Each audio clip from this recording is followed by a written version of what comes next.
നമസ്കാരം, ഞാൻ സുനിൽ സുന്ദർ. എൻ്റെ ചാനലിലേക്ക് നിങ്ങൾക്ക് എല്ലാവർക്കും സ്വാഗതം. ഇന്ന് ഞാൻ പറയുന്ന ഒരു വിഷയം ഇത് ആത്മാവിനെ കുറിച്ച് തന്നെയാണ്. കാരണം നമ്മൾ ആത്മാവെന്ന് പറഞ്ഞാൽ നമ്മൾ മരിച്ചു പോയാൽ നമ്മുടെ ആത്മാവിൻ്റെ അവസ്ഥ എന്തെന്ന് ആർക്കും അറിയാൻ പറ്റില്ല. അത് മരിച്ചതിന് ശേഷം അവിടെ പോയിട്ട്, അതായത് പരലോകത്ത് പോയിട്ട് അവിടെ നിന്ന് ഫോൺ ചെയ്ത് നമ്മളടുത്തൊന്നും പറയാറില്ല. അപ്പോൾ ഇതിനെക്കുറിച്ച് നമുക്ക് എങ്ങനെ അറിവ് കിട്ടുന്നു എന്ന് വെച്ചാൽ, നമുക്ക് ചില മരണങ്ങൾ സംഭവിച്ചിട്ട് തിരിച്ചു വരുന്ന ചില ആൾക്കാരുണ്ട്. അതായത് 10-20 മിനിറ്റിനൊക്കെ ശേഷം, അതായത് ഡോക്ടർമാർ പോലും മരിച്ചു എന്ന് വിധി എഴുതി കഴിഞ്ഞതിന് ശേഷം തിരിച്ചു വന്നിട്ടുള്ള ഒരുപാട് ആൾക്കാരുടെ അനുഭവങ്ങളുണ്ട്. അങ്ങനെ പോയി മരിച്ചതിന് ശേഷം, അതായത് ഡോക്ടർ മരിച്ചു എന്ന് വിധി എഴുതുമ്പോൾ അവർക്കുണ്ടായ അനുഭവങ്ങൾ, അത് വീണ്ടും അവർ ജീവിച്ചു വന്നതിന് ശേഷം പറഞ്ഞിട്ടുള്ള ഒരുപാട് സംഭവങ്ങൾ. അങ്ങനെ ഒരു അനുഭവം എനിക്കും ഉണ്ടായിട്ടുണ്ട്. അതും ഞാൻ ഇതിനകത്ത് അവതരിപ്പിച്ചിട്ടുണ്ട്.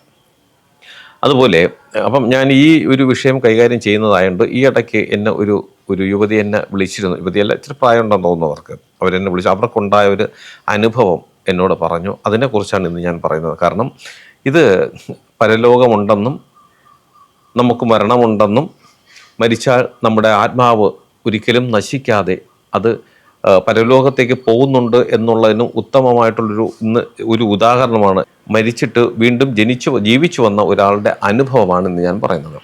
ഇത് സംഭവിച്ചു പോയത് ഒരു ഗർഭാവസ്ഥയിൽ എന്തോ ആയിരുന്നു.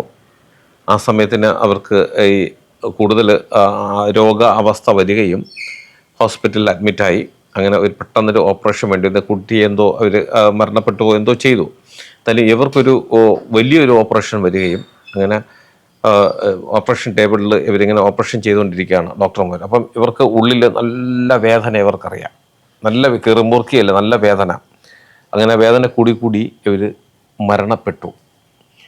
മരണപ്പെട്ട് കഴിഞ്ഞപ്പോൾ ഡോക്ടർമാർ അപ്പോഴത്തേക്ക് തന്നെ വെളിയിൽ വന്ന് പറഞ്ഞു അവർ മരിച്ചുപോയി. അങ്ങനെ ഇവരെ സ്ട്രെച്ചറിൽ പുറത്ത് കൊണ്ടുവരുമ്പോൾ ഇവരുടെ മുഖം വരെ വെള്ള തുണി കൊണ്ട് മൂടി. അതായത് ഇവരുടെ ശരീരം നിന്നും ജീവൻ നഷ്ടപ്പെട്ടു. അത് ഒരു ശവശരീരമായിട്ട് പുറത്തുകൊണ്ടുവന്നു. അപ്പോൾ പുറത്തുകൊണ്ടുവരുമ്പോഴാണോ അല്ലാതെ നമ്മൾ ഹോസ്പിറ്റലിൽ ചിലപ്പോൾ കഴുത്തുവരെയൊക്കെ വെള്ള തുണി കൊണ്ട് മൂടും. അതിനെ വീണ്ടും മുഖത്തേക്ക് പിടിച്ചിരുന്നു. ഡോക്ടർ പോലും വിധി എഴുതി എന്നുള്ളതാണ്. അങ്ങനെ ഇവരെ പുറത്തു കൊണ്ടുവന്നു. ആൾക്കാരെല്ലാം വളരെ സങ്കടത്തിലും ബഹളത്തിലും വിളിയായി. അപ്പോഴത്തേക്ക് കുറേ കഴിഞ്ഞപ്പം ഇവർക്ക് ജീവൻ വെച്ചു. അപ്പോഴത്തേക്കാണ് പിന്നെ ഡോക്ടർ വന്ന് പിന്നെ കൊണ്ടുപോയി ഇവരെ ചികിത്സിച്ച് കൊണ്ടുവന്നു. അവരിന്ന് ജീവിച്ചിരിക്കുന്നു. ആ സ്ത്രീയാണ് എന്നെ ഇപ്പോൾ വിളിച്ച് കാര്യങ്ങൾ പറഞ്ഞത്. അപ്പോൾ അന്ന് അവർക്കുണ്ടായ അനുഭവം, അവരിങ്ങനെ ഓപ്പറേഷൻ ടേബിളിൽ കിടക്കുന്നു, ഓപ്പറേഷൻ ചെയ്യുന്നു. അപ്പോൾ ഇവർക്ക് പകുതി മയക്കത്തിലാണെങ്കിൽ വേദനയൊക്കെ ഇവർക്ക് നന്നായി അനുഭവപ്പെടുന്നുണ്ട്. കുറേ കഴിഞ്ഞപ്പോഴത്തേക്ക് ഇവർക്ക് അനുഭവപ്പെടുന്നത് ഈ ഒരു അവസ്ഥയിൽ നിന്നും അവർ പുറത്ത് ചാടി. അതായത് അവരുടെ ശരീരം കൊണ്ടല്ല, അവരുടെ ആത്മാവ് പുറത്തേക്ക് പോകുന്നു. ഇവരിങ്ങനെ ഇവർ ഇങ്ങനെ മേഘപാളികൾക്കിടയിൽ കൂടി ഇങ്ങനെ ഒരു വെള്ളി വെളിച്ചത്തിനെ നോക്കി അവർ പറന്നു പോവുകയാണ്. അപ്പോൾ അവർ പറഞ്ഞ ഒരു വളരെ എനിക്ക് വിചിത്രമായി തോന്നിയ ഒരു അനുഭവം, ഈ ശരീരത്തിൽ നിന്നും പുറത്ത് ഇറങ്ങിയപ്പോൾ അവർക്ക് വളരെ ആഹ്ലാദം തോന്നി, സന്തോഷം തോന്നി, ഒരു സമാധാനം തോന്നി. അതിനേക്കാൾ ഉപരി ഈ ശരീരത്ത് അനുഭവപ്പെട്ടുകൊണ്ടിരുന്ന വേദന, അത് ഇവർ പുറത്ത് ചാടുമ്പോഴും ഇവരുടെ ശരീരം ഡോക്ടർമാർ കീറിക്കൊണ്ടിരിക്കുകയാണ്. പക്ഷേ അത് ഈ ആത്മാവിന് അറിയാൻ പറ്റുന്നില്ല, വേദനയേ ഇല്ല. ഇവരങ്ങനെ പറന്ന് പോവുകയാണ്. എത്രയോ സമയം പോയതിന് ശേഷം പിന്നീട് നോക്കുമ്പോൾ ഇവർ വളരെ വേഗത്തിൽ ഈ ടേബിളിലേക്ക്, അതായത് ഈ ബോഡി കിടന്ന ആ സ്ട്രെച്ചറിലേക്ക് വീണ്ടും വന്ന് പടീനെ വീഴുകയാണ്. ഇവർ ശബ്ദം വെച്ചാൽ ഇവർക്ക് അനുഭവപ്പെടുന്നു വന്ന് വീണ് കഴിഞ്ഞപ്പോഴത്തേക്കാണ് ഈ വേദന ഇവർക്ക് വീണ്ടും അനുഭവപ്പെട്ട് തുടങ്ങി. അപ്പോൾ ഇതാണ് അവർക്കുണ്ടായ ഒരു അനുഭവം. ഇതുപോലെ ഒരുപാട് പേര് എൻ്റെ അടുത്ത് വിളിച്ച് ഇങ്ങനെ ഈ മരിച്ച് കുറച്ച് നിമിഷങ്ങൾക്ക് ശേഷം തിരിച്ചു വന്നിട്ടുള്ളവർ, പല വിധത്തിലുള്ള എനിക്കുണ്ടായ അനുഭവം അതുപോലെയാണ്. അതായത് നമ്മൾ ഈ ശരീരത്തിൽ നിന്നും പുറത്ത് ചാടുമ്പോൾ നമുക്ക് ഉണ്ടാകുന്നൊരു ആശ്വാസം, പിന്നെ നമ്മൾ എന്തോ ഒരു വെള്ളി വെളിച്ചം തേടി ഇവിടെ എങ്ങോട്ടോ പോകുന്നൊരു അവസ്ഥ, ഇതൊക്കെയാണ് എല്ലാവർക്കും അനുഭവപ്പെടുന്നത്. പക്ഷേ ഈ സ്ത്രീക്കുണ്ടായ മറ്റൊരു അനുഭവം എന്ന് വെച്ചാൽ, ഇങ്ങനെ പോയി ഇവർ തിരിച്ച് വീണ്ടും വന്നു, വീണ്ടും ഈ ആത്മാവ് ശരീരത്തിലേക്ക് വന്നപ്പോൾ ആ ശരീരത്തിൻ്റെ വേദന ഇവർക്ക് അറിയാൻ പറ്റുന്നുണ്ട്. അതായത് ഓപ്പറേഷൻ നടത്തിക്കൊണ്ടിരുന്ന ആ വേദന ഇവർക്ക് കൃത്യമായിട്ട് അറിയാൻ പറ്റുന്നുണ്ടെന്നാണ്. അങ്ങനെ ഇവരതൊക്കെ കഴിഞ്ഞ് രക്ഷപ്പെട്ടു വന്നിട്ട് പിന്നീട് ഇവർക്കൊരു എന്താണ് പറഞ്ഞത്, ഒരു ആറാം ഇന്ദ്രിയം കൂടി ഇവർക്ക് വർക്ക് ചെയ്യുന്നു എന്നുള്ളതാണ്. അതായത് ഇവർക്ക് വേണ്ടപ്പെട്ടവർ അറിവുള്ള ആരെങ്കിലും മരിക്കുകയാണെങ്കിൽ ഇവർക്ക് 2-3 ദിവസത്തിന് മുമ്പ് അറിയാൻ പറ്റുമെന്നുള്ളതാണ്. അതിന് ഇവർക്ക് ആദ്യമൊന്നും ഇവർക്കിത് പുറത്തു പറയാൻ പറ്റില്ല. കാര്യം ഇങ്ങനൊരു ഒരു ഒരു അറിവ് പോലെ ഇവർക്ക് കിട്ടുന്നുണ്ട്. ഇപ്പം അവരുടെ ഒരു കൊച്ചപ്പനോ ഒരു മാമനോ അല്ലെങ്കിൽ മറ്റേതെങ്കിലും വിധത്തിലുള്ള ആൾക്കാരോ കാണുമ്പോഴത്തേക്ക് ഇയാൾ ഇത്ര ദിവസത്തിനുള്ളിൽ മരിക്കുമല്ലോ എന്ന് ഇവരുടെ മനസ്സിൽ തോന്നും. പക്ഷെ അതൊന്നും അവർ കണക്കാക്കിയില്ല. പക്ഷെ ഇങ്ങനെ ഒരു 4-5 മരണമായപ്പോൾ ഇവരത് വലിയ കാര്യമായിട്ട് എടുത്തു. കാര്യം അവർ ശ്രദ്ധിച്ചു തുടങ്ങി. ശരിയാ, ഞാൻ ഇന്ന് ഇങ്ങനെ കണ്ട ഒരാൾ മരണപ്പെടുമെന്ന് പറഞ്ഞു, അയാളതാ മരിച്ചല്ലോ എന്ന്. അങ്ങനെ ഒരു 4-5 എണ്ണമായപ്പോൾ ഇവർക്കത് അവർക്കൊരു ബോധ്യം ഉണ്ടായി, എനിക്കെന്താണ് ഇങ്ങനെ ഒരു പ്രത്യേകിച്ച് ഒരു അറിവ് കിട്ടുന്നല്ലോ എന്നുള്ളതാണ്. പക്ഷെ ആ അറിവ് അവർക്ക് ഏറ്റവും ദുഃഖകരമായി മാറിയത് ഒരു ദിവസം അവരുടെ മകൻ കയറി വന്നപ്പോൾ അവർക്ക് തോന്നുന്നു, എൻ്റെ മകൻ 3 ദിവസത്തിനുള്ളിൽ മരിക്കും എന്നുള്ളത്. ഒരുപാട് വിഷമിച്ചു, ദൈവത്തിനോടൊക്കെ പ്രാർത്ഥിച്ചു എന്നാണ് പറയുന്നത്. പക്ഷേ കൃത്യം ആ ദിവസത്തിൽ മകൻ മരിച്ചു. അതിനുശേഷം എത്രയോ പേരുടെ മരണം അവർക്കിങ്ങനെ അറിയാനും അവർ പലരോടും പറയുന്നുണ്ട്. അവരിപ്പോൾ എൻ്റെ അടുത്ത് വിളിച്ച് വളരെ വിഷമത്തോടെയാണ് മകൻ്റെ കാര്യമൊക്കെ പറഞ്ഞപ്പോൾ ഒരുപാട് അവർ കരഞ്ഞു പോയി.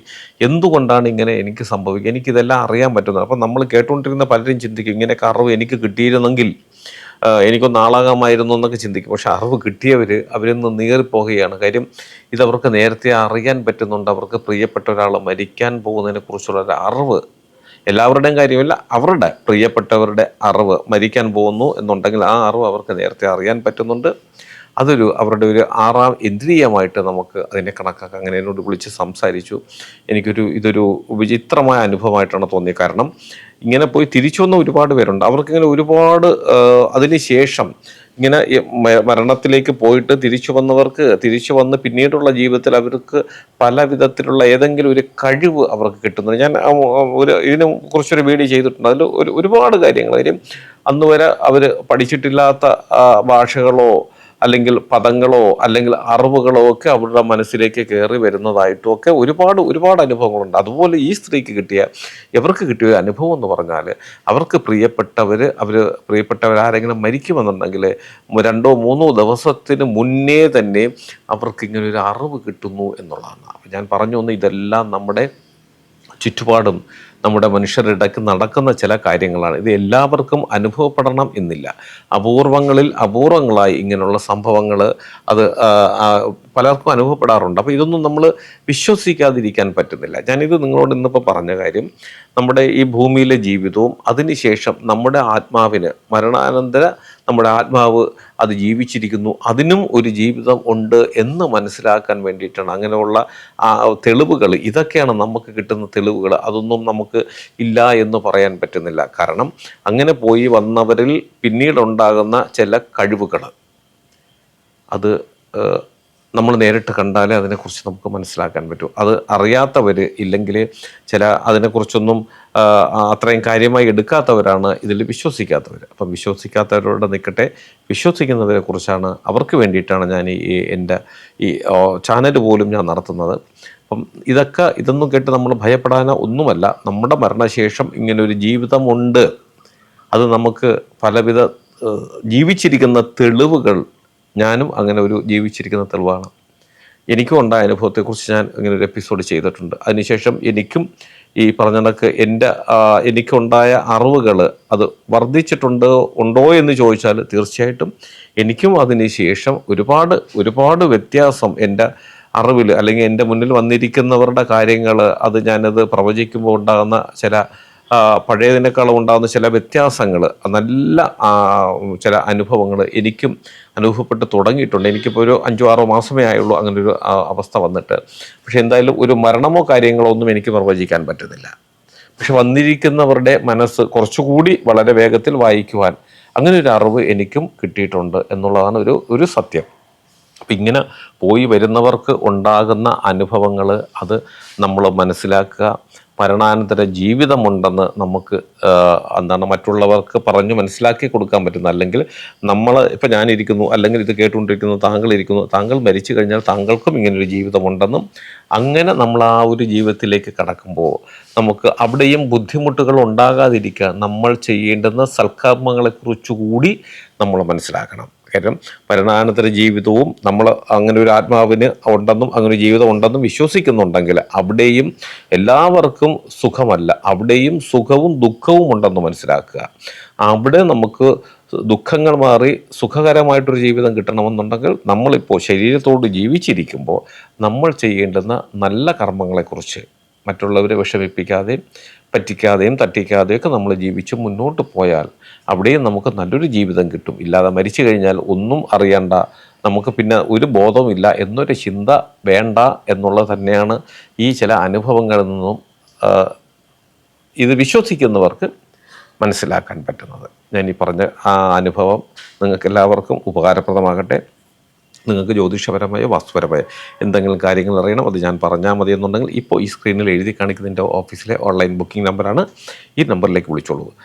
ഒന്ന് രണ്ട് കാര്യങ്ങളുണ്ടായിരിക്കും ബുക്ക് ചെയ്യുന്നതിന് വേണ്ടിയിട്ട് ഉള്ള ചെറിയ ഒന്ന് രണ്ട് കാര്യങ്ങളാണ്. അത് വിളിക്കുമ്പോൾ അവർ പറഞ്ഞുതരും. അതനുസരിച്ച് നിങ്ങൾ ബുക്ക് ചെയ്താൽ നിങ്ങൾ ചോദിച്ചിരിക്കുന്ന ജ്യോതിഷപരമോ വാസ്തുപരമോ അല്ലെങ്കിൽ ഇതുപോലുള്ള കാര്യങ്ങളുടെ സംശയങ്ങൾ ഞാൻ ഒരാഴ്ചക്കുള്ളിൽ നിങ്ങൾക്ക് വാട്സപ്പിൽ വോയിസ് അയക്കാം. അത് കേട്ടിട്ട് അതിനുശേഷം നിങ്ങൾക്ക് എന്നെ തിരിച്ച് വിളിക്കുകയും ചെയ്യാം, നമുക്ക് നേരിട്ട് സംസാരിക്കാം. അതുപോലെ നിങ്ങളുടെ വീടിനോ നിങ്ങളുടെ സ്ഥാപനത്തിനോ എവിടെയെങ്കിലും എന്തെങ്കിലും ഭൂമിദോഷമോ വാസ്തുദോഷമോ അല്ലെങ്കിൽ ഇത് കണക്കുള്ള ബാധാദോഷങ്ങളോ എന്തെങ്കിലും ഉണ്ട്, അത് ഞാൻ നേരിട്ട് അവിടെ വന്ന് കണ്ട് പരിശോധിക്കണമെന്നെങ്കിലും നിങ്ങൾ ഈ നമ്പറിലാണ് വിളിക്കേണ്ടത്. അതിന് ഏത് ജില്ലയിലാണെങ്കിലും മറ്റൊരു സ്റ്റേറ്റിലാണെങ്കിലും സമയക്രമം അനുസരിച്ച് ഞാൻ അവിടെ വന്ന് കണ്ട് അതിനുള്ള പരിഹാര മാർഗ്ഗങ്ങളും ചെയ്തു തരാം. എന്നെ കാണാൻ നേരിട്ട് ഒരുപാട് പേര് വരുന്നുണ്ട്. വരേണ്ടത് തിരുവനന്തപുരം ജില്ലയിലാണ്. തിരുവനന്തപുരം ജില്ലയിൽ വരുന്നവരും ഈ നമ്പറിൽ വിളിച്ച് ബുക്ക് ചെയ്തതിന് ശേഷം മാത്രം വരിക. നിങ്ങൾ എൻ്റെ ചാനൽ സ്ഥിരമായിട്ടൊന്ന് കാണണം, സബ്സ്ക്രൈബ് ചെയ്യണം. എനിക്ക് വേണ്ടുന്ന എല്ലാവിധ പ്രോത്സാഹനം തരികയും വേണം. നിങ്ങൾക്കും നിങ്ങളുടെ കുടുംബത്തിലെ ഓരോ അംഗത്തിനും എല്ലാവിധ ഐശ്വര്യങ്ങളും സന്തോഷവും സമാധാനവും ദീർഘായുസ്സും ഈശ്വരൻ തരട്ടെ എന്ന് ആത്മാർത്ഥമായി പ്രാർത്ഥിച്ചുകൊണ്ട് തൽക്കാലം നിർത്തുന്നു. അടുത്ത ഒരു വീഡിയോയുമായി കാണുന്നവരെ എല്ലാവർക്കും നന്ദി, നമസ്കാരം.